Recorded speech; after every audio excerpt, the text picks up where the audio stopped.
Hello everyone. Welcome to the talk about optimizing Python code. Before I get started, who's familiar with Python already? Raise your hand. Fantastic. Hey, I'm Eric. I work as a Python developer, and I work for a company called Adimian. You can find me with the handle Eric Gazoni on GitHub, Twitter, whatever. So first question you might ask yourself, since you made it to this room, I assume you're curious about optimizing code. So I'll walk you through a few methods that I use to optimize performance issues. This is just my methods. There are plenty of them out there. So, but yeah, just pick one first. The first question you need to ask yourself is obviously, why do you want to optimize things and what? You don't usually wake up in the morning wanting to optimize stuff unless you just watch the talk about optimizing Python. And that's not very good reason. No, optimization is usually a byproduct of solving a problem. So you might have an issue with slow I/O, for instance, and that's crippling your data analysis or your database queries or forcing you to collect less data or less often from your connected devices. You might also want to run programs on a shared environment where you may have to pay for extra RAM, and or if you stuff too much processing on the same machine, you might take down the machine altogether because of RAM usage. You might also want to optimize your uptime. I know you think it's a fetish for system administrators with beard and sandals, but uptime is very serious in some domains, and some systems which use less resources tend to put less stress on the hardware they're running on, and so therefore they're staying up longer. A system which is designed to handle bad inputs and is also a system that will survive brutal network losses, for instance, or defective hardware. And finally, some systems should never fail because human lives depend on it. So then sometimes that's some stuff you want to improve and optimize. Handling a lot of workload at the same time is a non-trivial exercise, and especially in Python. But that's a pretty common scenario if you want to write, let's say, a web server or a web service, an IoT controller, or a database front end. So finally, you want to make things go faster. And today we've grown into an impatient bunch. Time is money, wasting time is wasting resources, so faster is always better. Well, maybe it's not everywhere, but when it comes to computing, nobody is going to complain if calculations go too fast or if an algorithm is too efficient, obviously. That's the kind of optimization we're going to have a look at today. Because, yeah, you need to pick one. Each of those domains is a full-blown conference in itself. Also, you don't want to get mixed up when you're optimizing. We're going to do it scientifically with measurable outcomes. You pick one category, let's say conveniently CPU optimization, and then you optimize that. And then when you're satisfied, you're free to optimize I/O or reliability. When I'm going to speak about optimizing for speed, the method remains valid for all domains. So it's always the same thing we do. First, you need to set some targets. Like this page must load below 200 milliseconds, or one iteration of this loop must execute below 10 milliseconds. So the first one is usually stuff that marketing guys come and tell you, okay, we're getting bad SEO because the page takes too long to load. Or the second is more like an embedded system or time-critical systems where you need to execute stuff every 10 milliseconds and not miss a beat. Or maybe you're running on a controller which only has 8 kilobytes of memory, so you need to optimize for that. For each target you define, if it's not already obvious from the problem, a set of metrics that you will compare for every change you make. For CPU optimization, it's pretty easy. It's the time spent for running a particular piece of code. So at least if you're making things wrong and you're making things worse, at least you know, because when you're you just using your judgment, oh, it feels faster, or it feels better, or it feels more efficient. Sometimes psychology is also running here. And it allows you also to see if you reach your target, because it's pretty easy to get sucked up and like, oh, I could make it a bit faster or a bit faster. But if you already reached your goal, then there is no need to dig further. So the rules are often overlooked, and it gets more true the more experience you get. It's benchmark, benchmark, benchmark. It's facts count more than experience. You always have to measure, compare, review your progress, because some obvious fixes sometimes aren't. You can trust your guts, but you need to verify. So how come you can't trust your guts? Because, well, you control your program. But your program lays on top of the interpreter. It's written in another language, which is C. Well, depending if you use C Python, but let's take it for granted for now.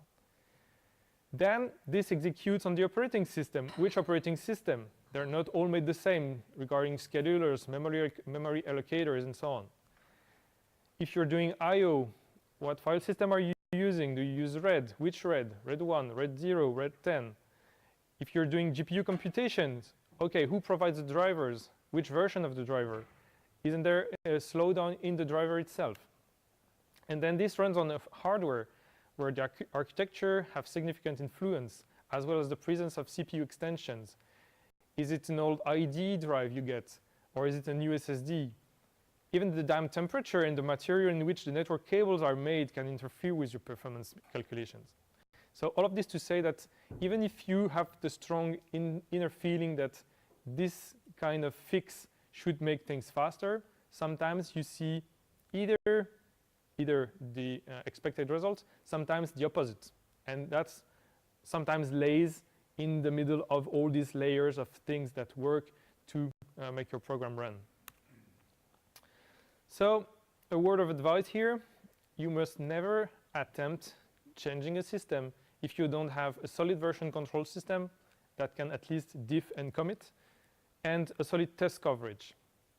Because when you change things in the many different places to see if it's going to improve, then you might wonder what exactly brought improvements. So a good method is like, okay, I achieved a faster execution. Now I rewind and I apply my changes incrementally to just like, okay, it's a deliberate action that brought improvements, and just like not, okay, by some random chances, I aligned all my bits in the memory and things went faster, but it's completely out of my control.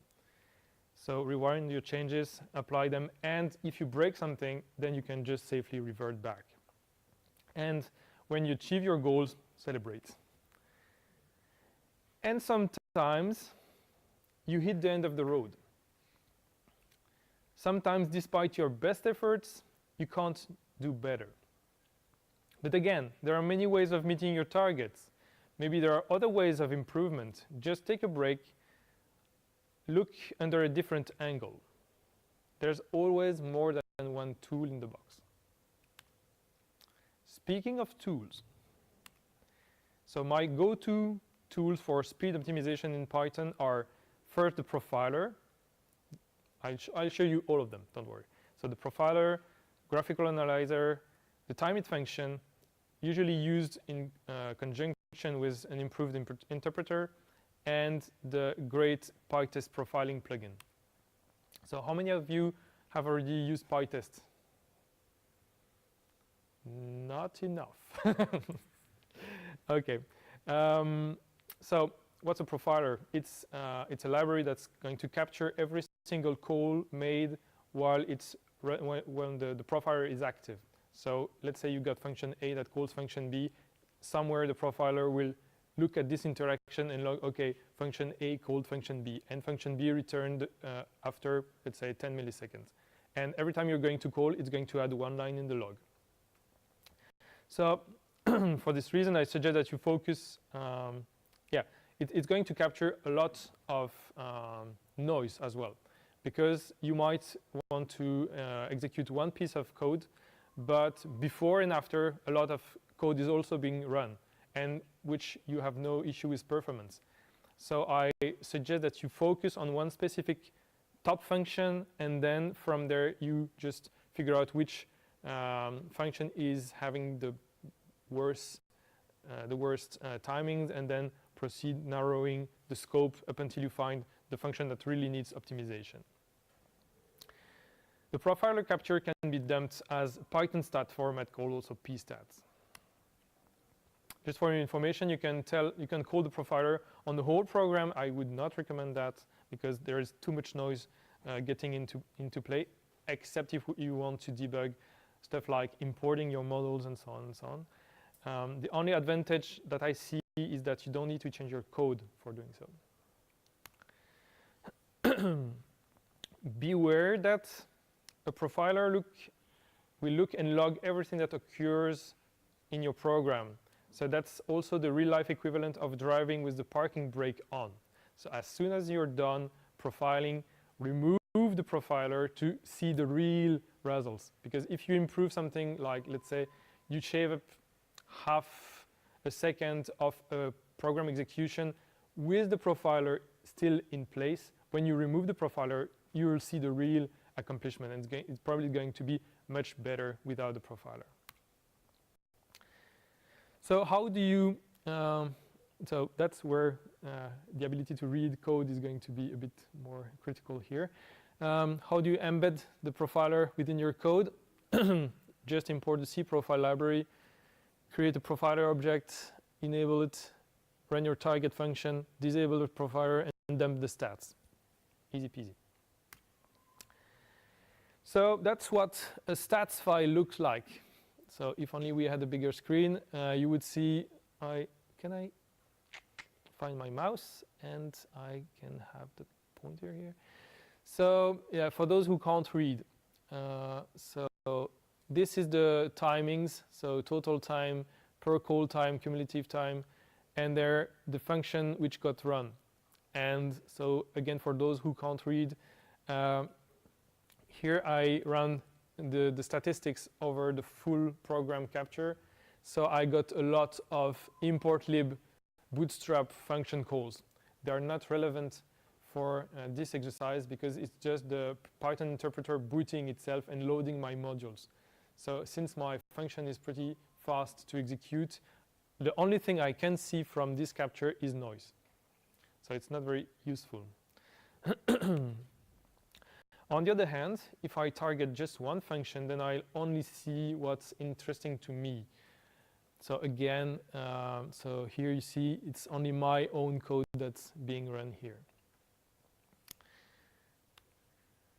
So let's face it, it's not very easy to read to the human eye. Luckily, we are blessed with a few more tools in the box. There's a tool called gprof2dot that will turn a stats file into a dot script. So what's dot? Anyone familiar with GraphViz and dot? Ah, pretty good.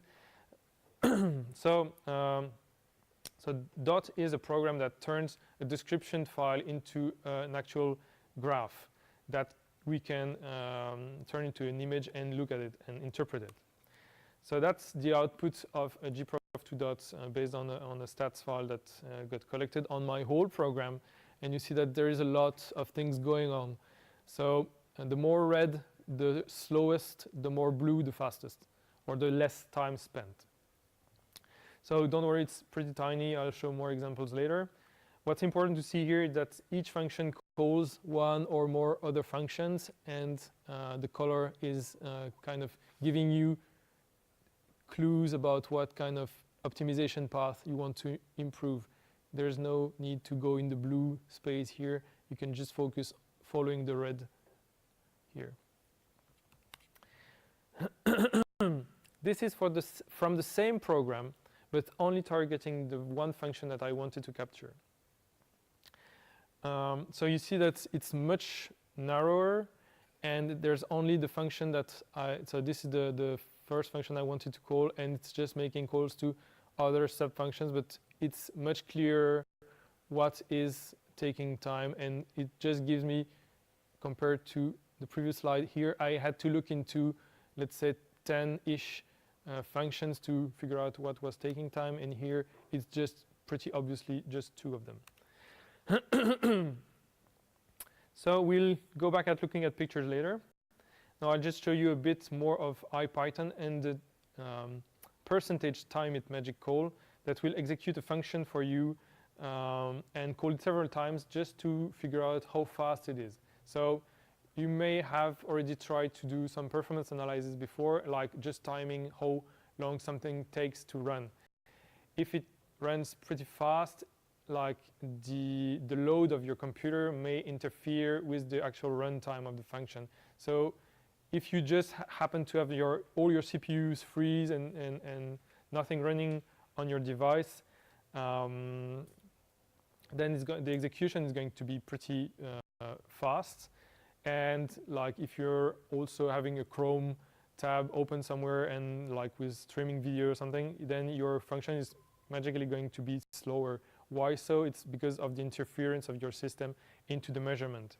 So time it runs like 1,000 times by default the code that you're passing it. So it's kind of averaging the load of the system, so it's not counting as much, weighting as much in the final calculation. It's very easy when you're on the terminal and you want to try several different parameters. So let's say you're calling a function, you want to see like, okay, if I call it with this parameter, is it going to be better or worse? So it's pretty nice when you're using IPython.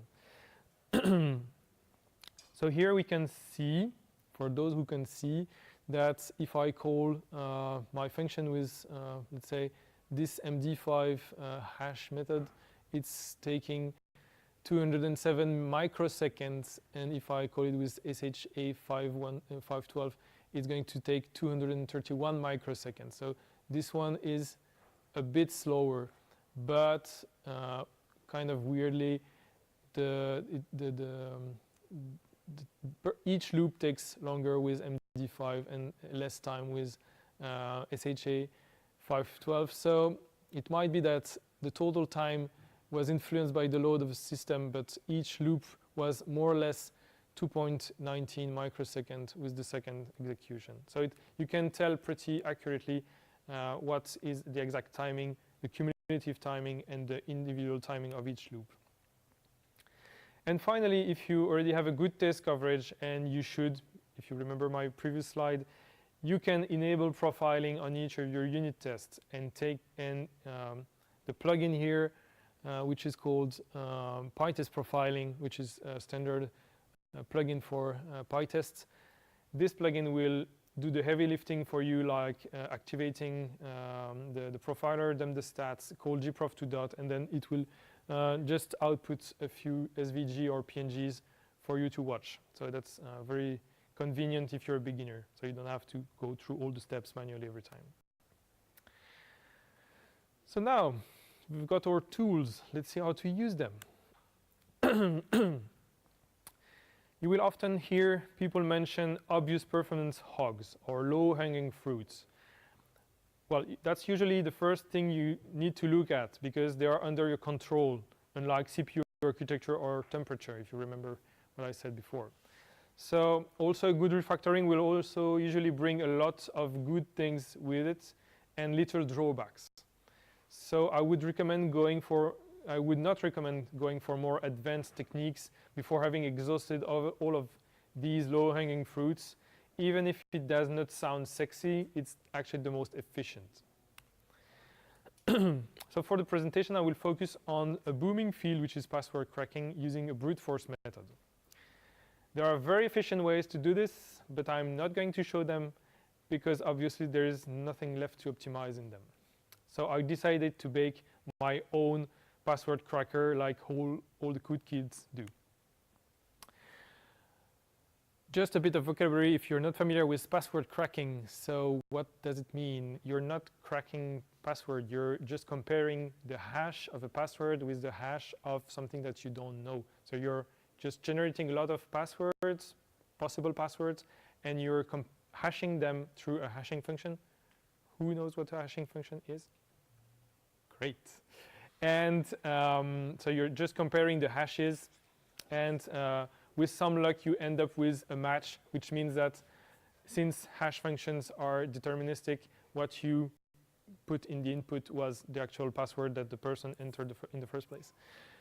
So brute forcing is attempting all the possible inputs in hope to find one of the one used initially, and the salt is just a piece of data that you either prefix or suffix your password. It's an added factor to increase the size of the input artificially. So, so this is absolutely unreadable. So this is a 35 lines of Python cracker, and yeah, that's very, very bad. So here you might see that I'm using the very clever computer as a password. So I'm just using the string computer. And then I'm salting it with 4 digits, which is like, just don't do this. And so I want to see how fast I can figure out this password using the list of the 500 worst password of history, one at a time. And yeah, to spice things up, I just salt my password with 4 digits, as I said, but I'll also use the very quick, very insecure MD5 function for hashing.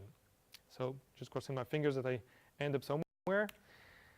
So I just made a bunch of utility functions. So there's this digest function that just transforms clear text into a hash. Numeric salts that's generating salts. So basically from 0000 to 9999. One function that combines both and generates a hash for all combinations for one password and all salts. And then one function that just iterates over all possible passwords one by one, and then calls a function that's appending the salts and generating the hashes, and comparing the hash that I computed with the target hash.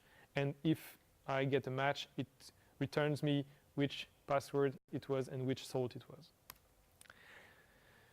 So here, if I run the profiler on my tool, you see that the path is pretty obvious. And here you might see that there's one call here to numeric salts that's called 110 times, which generates in turns 110 millions of calls, because I'm generating 1,000 salts times 110.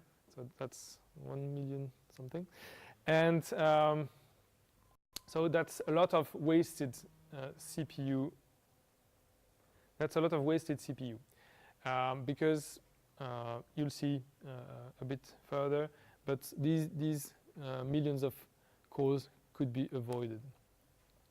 So what's an invariant? Basically, if you have a function A that calls B, but B does not use any of the inputs of A's scope, then why are you even calling A from within B? B could be outside, located outside of A's scope. B could be, and B is then an invariant. So if you can squint your eyes and look at the codes, can you figure out if there's an invariant here? So I see nobody squinting eyes, so I guess it's too hard to read. So I'll just spoil it. In this function in particular, no, the obvious function call was generate hashes, but it used the clear text parameter here, which comes from the for loop here. So you could not take generate hashes one step above, like outside of this loop, because we need this parameter. Here, is there an obvious invariant? Still no squinting. So here you see that there's a function called numeric salts, called with salt space and only salt space. But salt space comes from the caller function. So there is no good reason why numerical salts would be called for each time generated hashes is being called. So we can take that function and move it up in the calling tree. It's only called by the caller. So if we extract numeric salts, we put it before the loop, and so we get just the results, and we just pass the results of the execution of this function. It's going to be just executed once. So if we run the profiler again, obviously numeric salts is gone from the graph because it's just being called once. Hence, it's not mandating that the profiler look at it. One quick tip also, on Unix, you got the nice time function, utility. And time here is telling me that, okay, I find my password. Oh, okay, so I changed my example for increasing the execution time. But now the password dreams is also on the list, and the salt was 5432, and it took my clever program 7 seconds using 99% of my CPU to come up with this conclusion. Now we're going to look at how to make it better when we can do parallel computing. So an embarrassingly parallel problem is one where little or no effort is needed to separate the problem into a number of parallel tasks. Thank you, Wikipedia. So the difference between parallel and sequential, probably you know it already, but parallel is, yeah, okay, you can do it multiple times in parallel, like one task does not depend on the output from one other. Sequential is, okay, I need to wait for the input, well, from the output of one function, so I can use it in my other function. Luckily, password cracking is embarrassingly parallel because I'm just like exploring a space of possible solutions. I don't really care of like, okay, this function succeeded or not. So this is 46 lines of code, parallel password cracker, still unreadable. How do you do this? Well, I had to make a few changes on how things were done. But it turns out you can make a pool of different processes. So as you know, Python is running, for one interpreter is running in one and one only process. If you want to, but your computer, I hope, has more than one CPU nowadays. So if you want to use these processors, you need to use the multiprocessing library. So here it's a very crude example. There are more elegant ways of doing so. So this is just one way of doing so. So you just create a pool of processes, and then you just apply asynchronously, meaning, okay, I just hand out work to these processes, and I'm not waiting for the answer. I'm not waiting for them to complete before giving a job to another worker. And then I pass them the clear text, the salts, so the list of all the, like one password, all the salts, and the target hash. And I pass them a function that's going to print the results when they find it.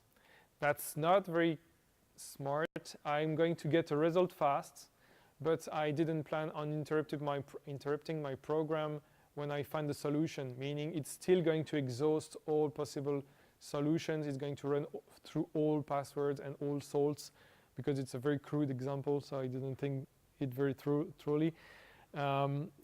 But it's going to display very quickly the problem. As soon as it finds it, it's going to display it. I just need to terminate the program manually. So how does it look? Well, exactly the same as it was before. So I get a clear text password. I get a list of salts for each salt. I check if the target, if the hash is matching the target. If it does, then I return. So that's the output. And again, I use time. And time reports 353 CPU, percent of CPU time, meaning that, okay, it elapsed 15 seconds of CPU time, but on my clock, it only took 4 seconds to crack it. So it's about twice faster as the iterative version, but it used a lot more CPU time. So if you squint a bit, you might be able to see like this big bump in CPU usage. So yeah, that's what 353% CPU usage looks like on a 4-processor, on a 4-core machine. So one other tool in your toolbox, throwing more hardware at it. It's effective, but often overlooked because, well, it's like a bit of cheating. You're just postponing the problem most of the time. So what better specs means? It means like changing maybe the CPU architecture. Some processors that are meant for desktop computers are not very suited for parallel programming, while some other architectures are more used more in servers, are more efficient. Clock speed is obviously very important, and the size of the L2 cache. For very CPU intensive applications, you want your cache to be full all the time, and the bigger the cache, the best. For non-parallel problems, the only answer is faster CPU clock. So if you get a 3.5 gigahertz versus 3.2 gigahertz, 3.5 is always going to win for non-parallel programs. But for parallel programs, if you add more CPUs, meaning, okay, I run on my 4 CPU machine here. If I go on a 32 CPU machine, it's going to be faster, obviously. And then while I'm at it, while just use one machine with 32 CPUs, why not going like renting a farm of machines, like 50 computers, 50 nodes of a distributed computing system, all running 32 cores. Of course, it's going to every time divide by the number of machines, well, the total number of cores. So if you get 100 cores, it's going to be 100 times faster, give or take, than just running on one single core. Yeah, just one thing. If you start using different computers to run your calculations, you might not want to roll your own system for your own distributed system software. So a quick way of achieving this is using something called Celery. Maybe some of you are already familiar with it, but it's handling all the networking, queuing, failover, and so on for you. So it's much convenient. And then you've got high performance libraries, because you don't want to reinvent the wheel. So these high performance libraries we have in Python, they rely on the concept that they call vectorizing or vectors. Basically, in the iterative world, if you want to make a sum, what you need to do is, okay, for each line, my lines, the total is the addition of the previous total plus the amount of the current line, and then return a total. The good thing is each line can be different, so you can make a different, you can have sometimes integers, strings, and make each line a different way, computing each line differently. But imagine, like, if you're familiar with an Excel sheet, if you want to get the total of one column, then usually the one column only holds one type of data. It's always floats, or always integer, or always dates, or always whatever. So they're exploiting this trait of data of being like conveniently aligned, like one column represents one type of data. When you have this, then when your data is typed and your, what I call your data set is homogeneous, like same type in the same column, then you can profit from optimized calculation procedures, either in CPUs or just faster loops. Like if you're having all your data with the same type, like summing up a whole column is much faster, even if it's just going into C or Fortran behind the scenes. But what you see from Python is usually something along the lines of lines, then square brackets, amount, and then calling a sum function that magically returns exactly the same result as the iterative one, but way, way faster. So these high performance library, which are they? So you've got something called Numpy. Who knows Numpy already? Fantastic. So I'm going to be quick here. So the base object in Numpy is the ND array. It's incentivizing you to use the same type over the same array. The only drawback that I found is that usually an array is a bit shaped like number of rows by number of columns, so it's very dense. So if you've got sparse data, like you're just interested by a diagonal, you still need to represent in memory the whole matrix, which can be a bit RAM consuming. The syntax is a bit unfriendly unless you come from C and Fortran, where it makes more sense. It's very efficient for numerical operations, and it has a good integration with Cython that we are going to see a bit further. Then you get Pandas. Pandas is the more data analyst friendly version of Numpy. It's still dragging a lot from Numpy. The base objects are the series for just like one dimension, which is like there's always an index, but like just one kind of data. The data frame, if you've got homogeneous data, and the index, which allows you to access your data faster. It is batteries included. So Numpy also has some helper function to read from CSV, read from different file formats. Pandas comes with like way more integration with way more formats, saner defaults. So trying to parse a CSV with Pandas is less time consuming and less error prone than trying to parse a CSV with Numpy, even though behind the scene it's exactly the same thing which is happening. Management of date times, and time zone is also a bit simplified and very robust.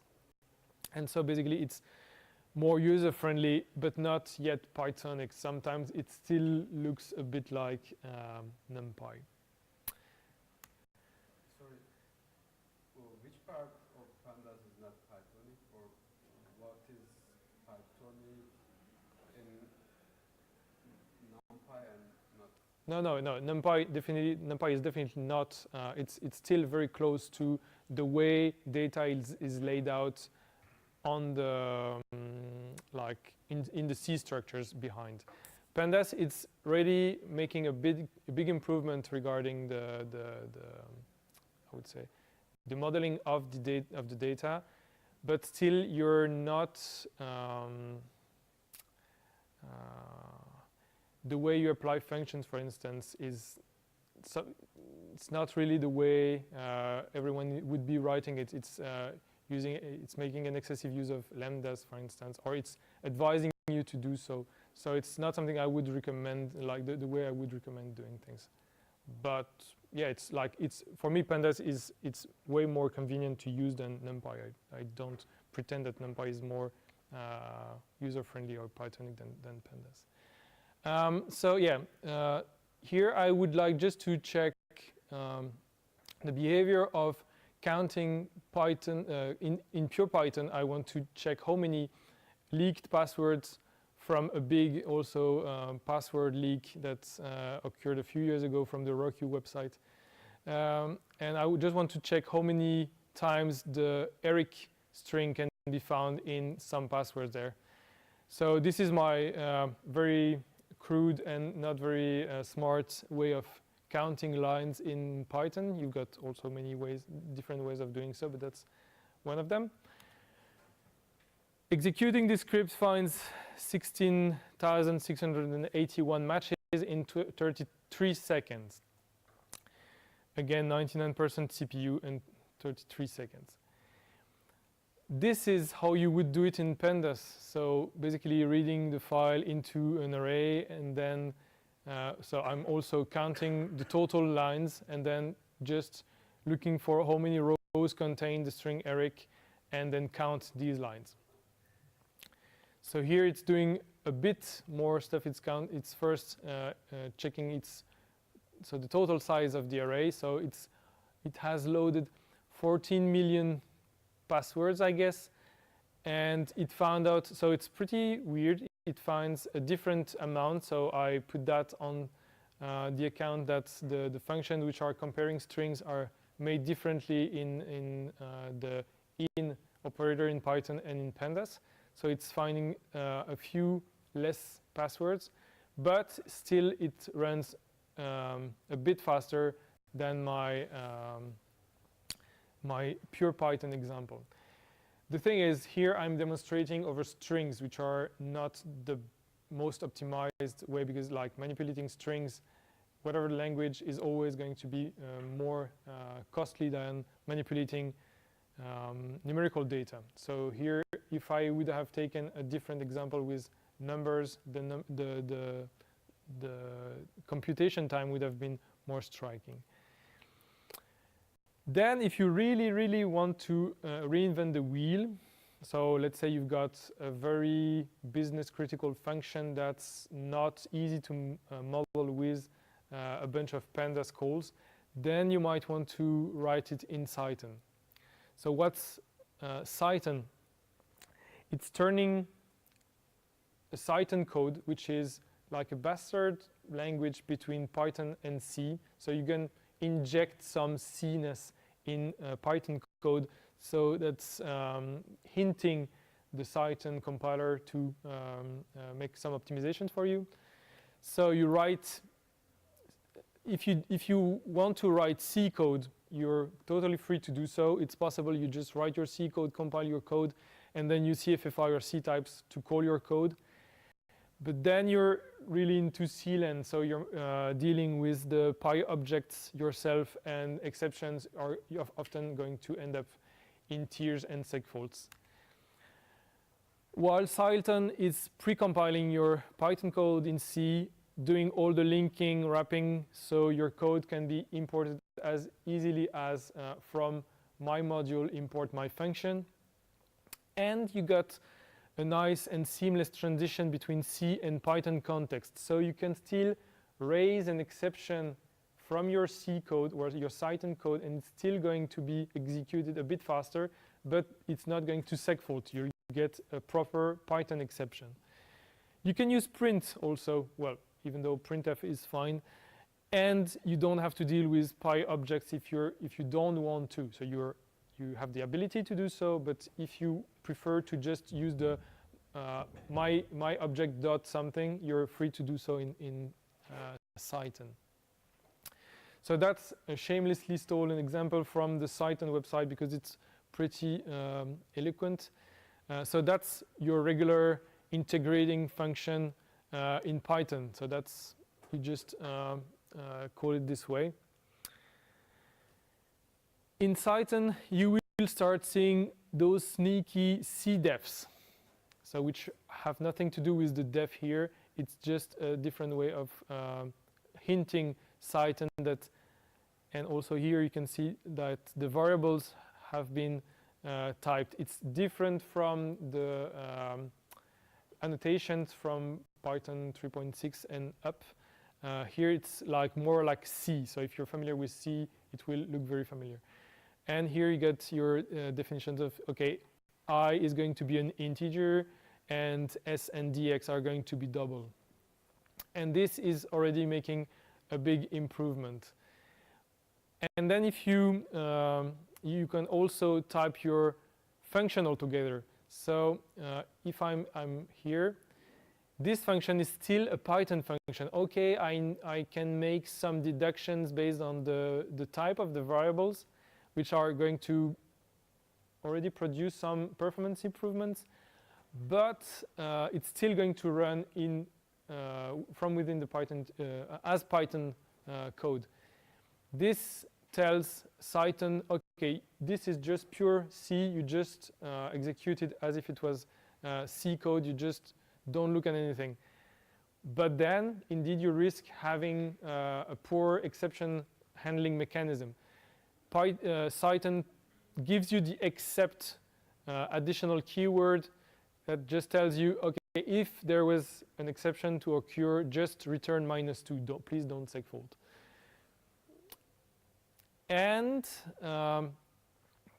it also provides you a nice tool that's helping you figure out which part of your code are still running in Python land, which part of your code are running in C land. So the more yellow, the more Python. So here, if you can see, it just shows like this function call is obviously going to be run in Python because that's the entry point. So it's pretty hard to turn it into pure C. But my integrate function here has turned completely white. It means that Python is not going to be involved there. So no casting between Py objects and integers. Like integers are integers for the whole time we are spending in this function call. And here, most of the function has been like the C defs obviously are in C. This one is yellowish. So some bits are in Python, some bits are in C. So Cython is really helping you with this tool to figure out which piece you still need to convert into pure C to achieve maximum performance. The only drawback with Cython, it feels like, okay, that's great. Only problem is that you're actually introducing all the problems you have with deploying C code in your program. Meaning you need to package it and distribute it, meaning also need to compile it for each architecture you're intended to run on.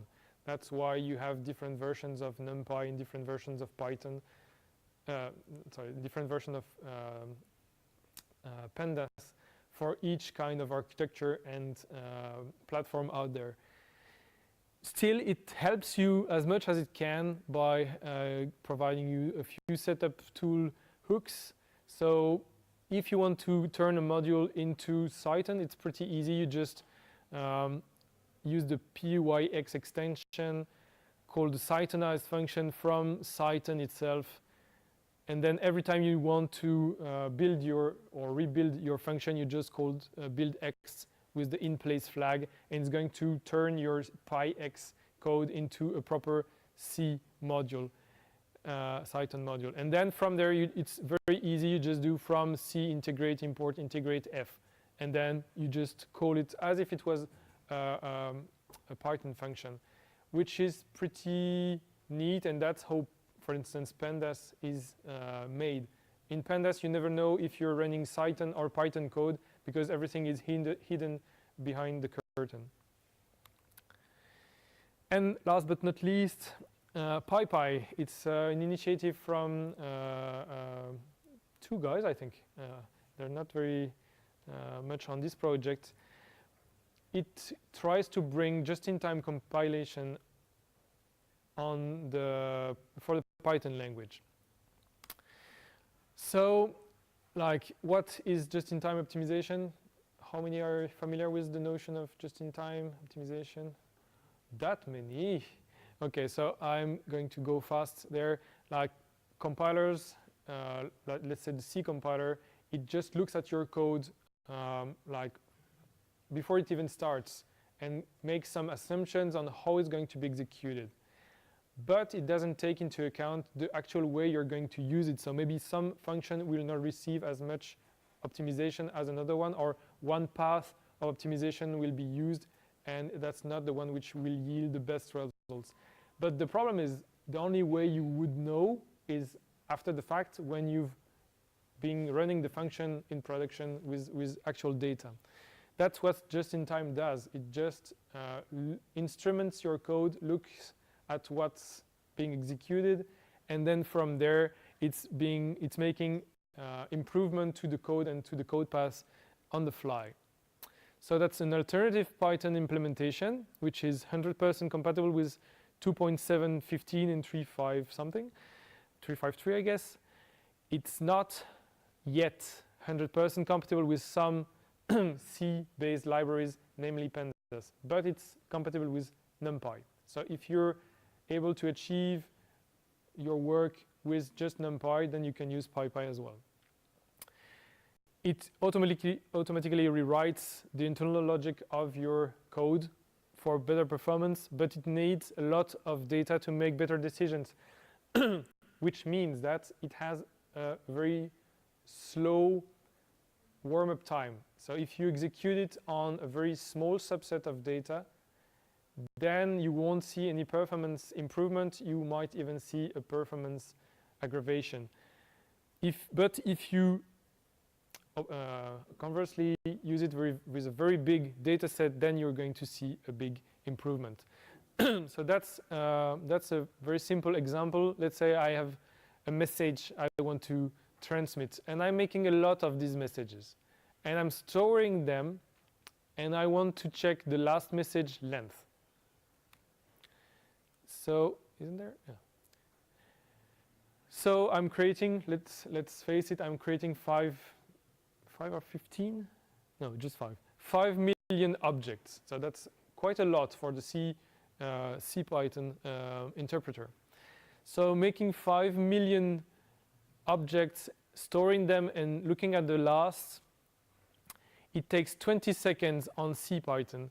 Use 99% of the CPU, and yeah, but takes about 20 seconds in total.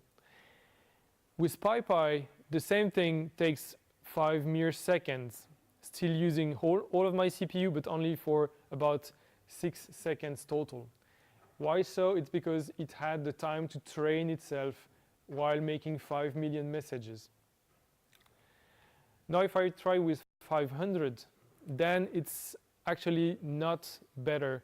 So Python is doing the job in 0.04 seconds, but PyPy is doing it 0.06. So here again, it's to take with a grain of bit of salt, because obviously measurement imprecision might occur here, but still it's not like significantly better. 500 is not enough. So yeah, the good thing with just-in-time is you can take existing code you already have, just running through PyPy, and if you don't have any strong C dependency, then it's going to be ridiculously fast. I've tried this messages example with 15 millions, and it's still like about between 10 and 16 times faster than the C Python version.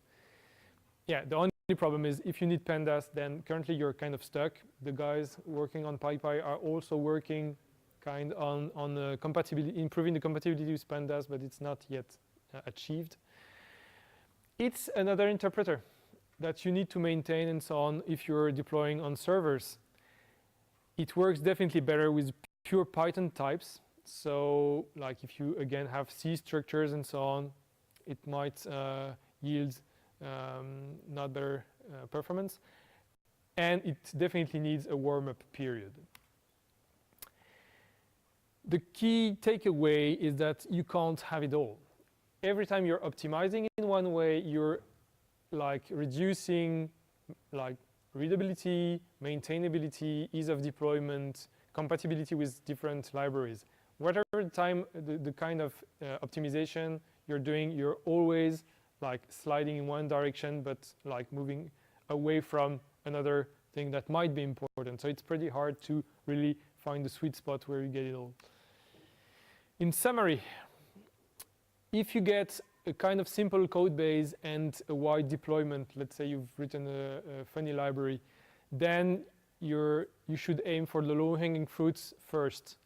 Then use maybe some optimized library, let's say Pandas or Numpy, and then finally get better hardware like more cores or faster CPU.